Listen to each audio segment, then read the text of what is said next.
2022 has been quite the eventful year in terms of rail fanning for me. Throughout this year, I've become pretty heavily focused on steam locomotives and steam chases.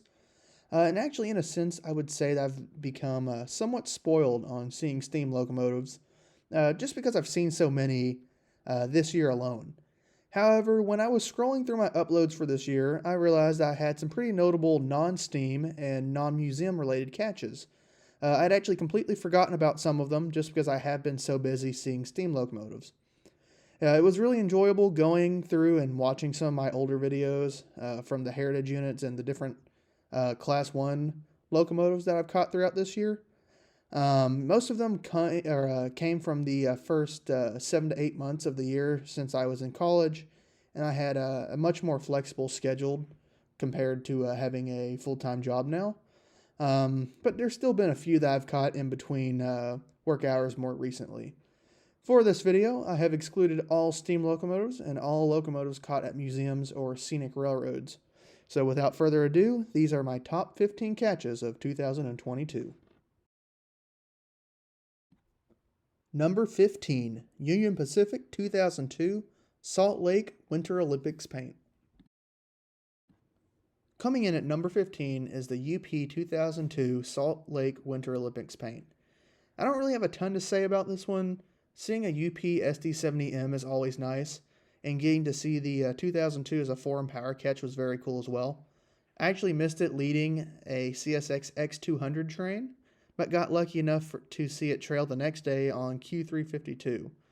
I also saw the Q352 run on the Indiana subdivision, which was pretty nice because typically we don't get a lot of special interest units running over the CSX Indiana subdivision, and the Indiana sub in general is relatively slow these days. Number 14, BNSF 4718 Fake Bonnet trailing on NS 143. This one made it into my number 14 spot over a couple other war bonnets that I've caught, and I'm really not sure why. Up to this point, I had seen fake bonnets before, and seeing this one trailing wasn't anything too special, but whenever I saw the train crest the Erlanger Hill, I was excited. I think it was the lighting that time of day that really made those war bonnet colors pop, since all the other war bonnets and fake bonnets I had seen were in cloudy weather, and a lot of them weren't in the best condition. But given the state of the other ones that I've seen, I would say this is probably one of the best looking ones that I've seen up to this point. Number 13, Amtrak 203 Operation Lifesaver on the Cardinal. I remember when the 203 was first revealed that everyone thought it was a fake photo or it was photoshopped or whatever until actually someone saw the locomotive on a train. The scheme is very cool, and I don't think really anyone expected it. I also think it's interesting that both Amtrak and CSX painted OLS locomotives this year. It was a really cool catch. Sadly, the Cardinal only usually runs through Cincinnati under the cover of darkness. So if I were lucky enough to catch it again, maybe leading in Florida this winter or next year, I wouldn't complain. I'm also still waiting on Amtrak to paint a new veterans unit, just throwing that out there. Number 12, NS 335 with a CMQ SD40-2F and the CSX chassis system sticker. For my number 12 spot, I had originally planned to catch this train, specifically the CMQ locomotive, in the daylight when the Consus was on NS 197. However, the train managed to get into the yard before I got off of work, but I was granted a second chance when I found out 197's exact power had been transferred to NS 335, which originates out of Cincinnati. I made it to Erlanger with only about 15 seconds to spare and was not disappointed even though it was dark. The CMQ locomotive was awesome to see, especially since that was my first one. The chassis system sticker was nice to see too, I guess. It is a Dash 8, so I won't complain. But the CMQ locomotive is really what I was after for this one. Number 11, NS 8098 Conrail Heritage Unit and BNSF 720 Fake Bonnet Duo.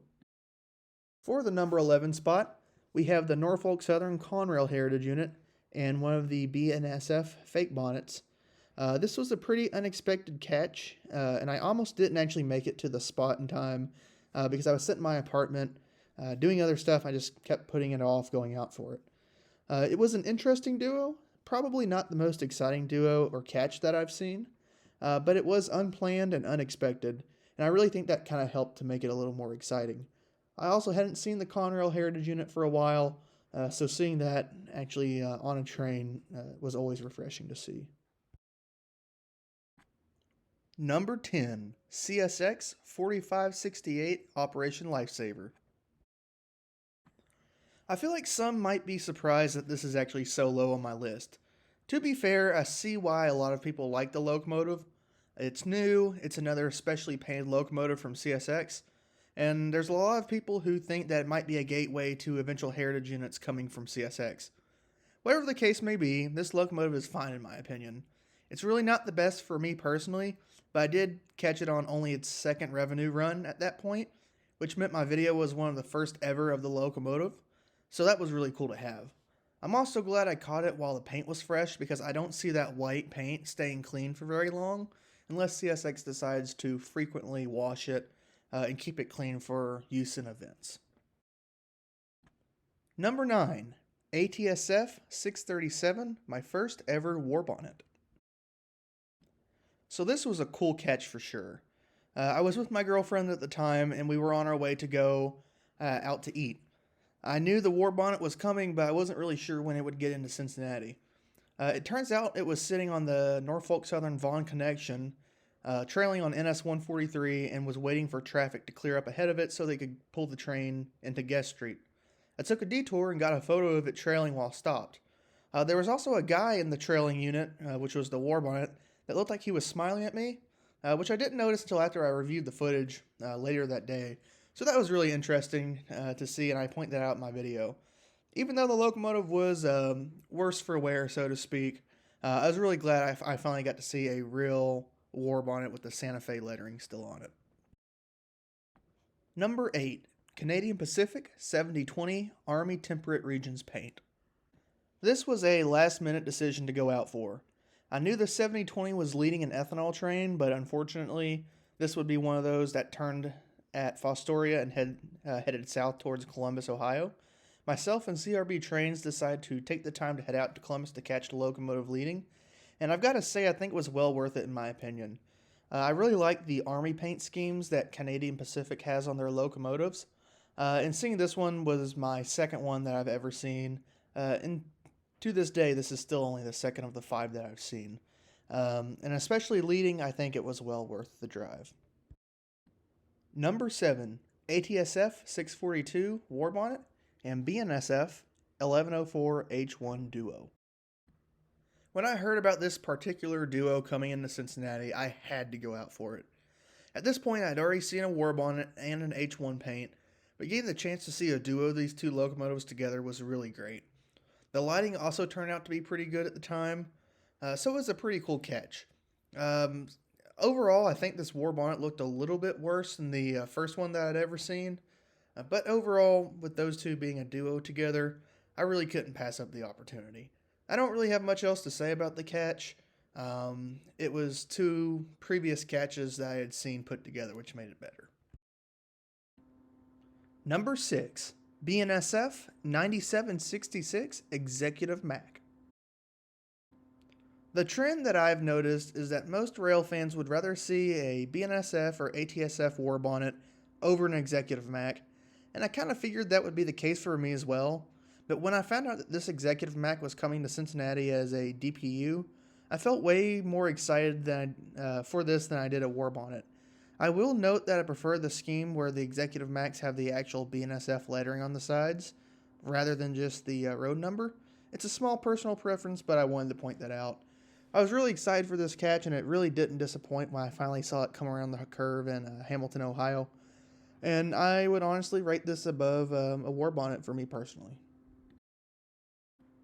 Number 5, UP 1983 Western Pacific Heritage Unit. Now we're into the top 5, which are some of my favorite catches of the year, and some of the ones that have probably come the closest to foaming over. I'm based out of Cincinnati, so we rarely see special interest UP locomotives. The other 2 UP heritage units that I've seen required me to drive up to Elkhart, Indiana, so it was nice to have less of a drive for this one.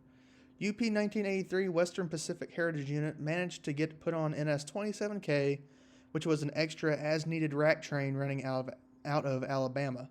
The train terminated in Georgetown, Kentucky, which did require an hour or so of a drive, but I made it with about 15 minutes to spare. The 1983 is my second favorite UP Heritage Unit, so unexpectedly seeing this was a true treat. Number 4. Union Pacific SD 9043 Max on CSXQ 561.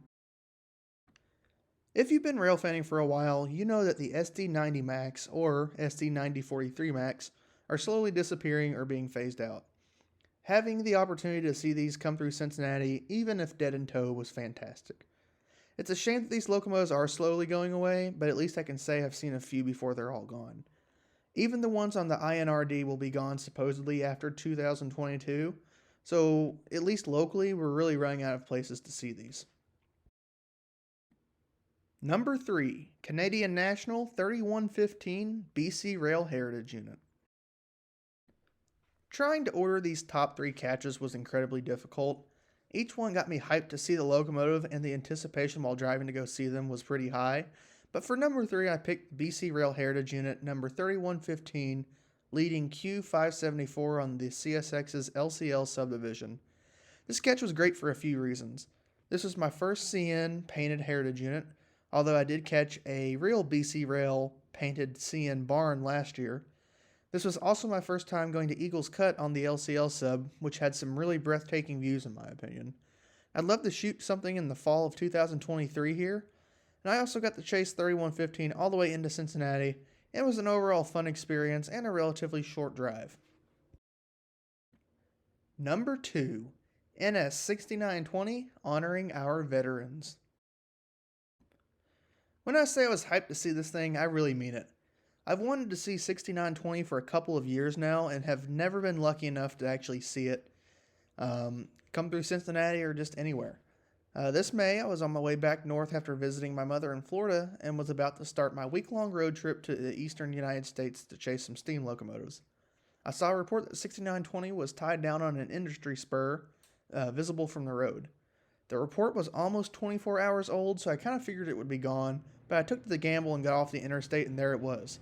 The sun was out, and 6920 was tied down in the leading position, and it was in the perfect spot for some video and photos. Even though I would have preferred to see the locomotive move, if it hadn't been tied down, then I obviously wouldn't have gotten to see it. And overall, beggars can't be choosers, so I'll take what I can get. So before we go into my number 1 pick for the year, I have some honorable mentions. I saw 2 Ferromex locomotives, a new and old paint, Susquehanna SD60s, an Iowa Pacific E8, a Gray Ghost leading, which ironically I've seen this Gray Ghost 3 times now through Cincinnati, and finally NS 5642 First Responders train. I've seen both the actual GP38-2 as well as the 8 for training first responders cars, and they were all pretty cool, but for me they just didn't quite crack that top 15 territory. Although, in reality, they could all kind of probably be, switched out at the lower ranks. Number 1. So Lines GP38-2, number 4412. In my number 1 spot, we have the So Lines GP38-2, number 4412. Myself and several rail fans stayed up most of the night to actually track this locomotive as it progressed towards Cincinnati. We all went out around 5 a.m. for the catch. After catching it and then seeing that it had tied down that morning, I managed to get the locomotive a second time, this time in the daylight. As a bonus, there were also 2 CP Pac-Man painted EMDs in tow as well. Overall, this was a really cool catch that I didn't think I would get to see an original paint like that, and it was well worth going out at 4 a.m., 5 a.m. for. So there you have it. Those are my top 15 catches in 2022. I really had some close runner-ups, and it was kind of hard to rank these.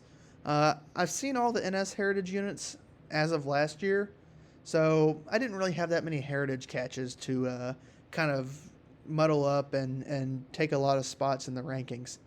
I am going to be coming out with a video with a tier list ranking of all 32 steam locomotives, plus the C&O 2716, that I have seen under steam or in 2716's case, I chased it dead in tow across Kentucky. So be looking for that video here out in a few days probably as part of my holiday specials. But thank you so much for watching, and I will see you in the next video.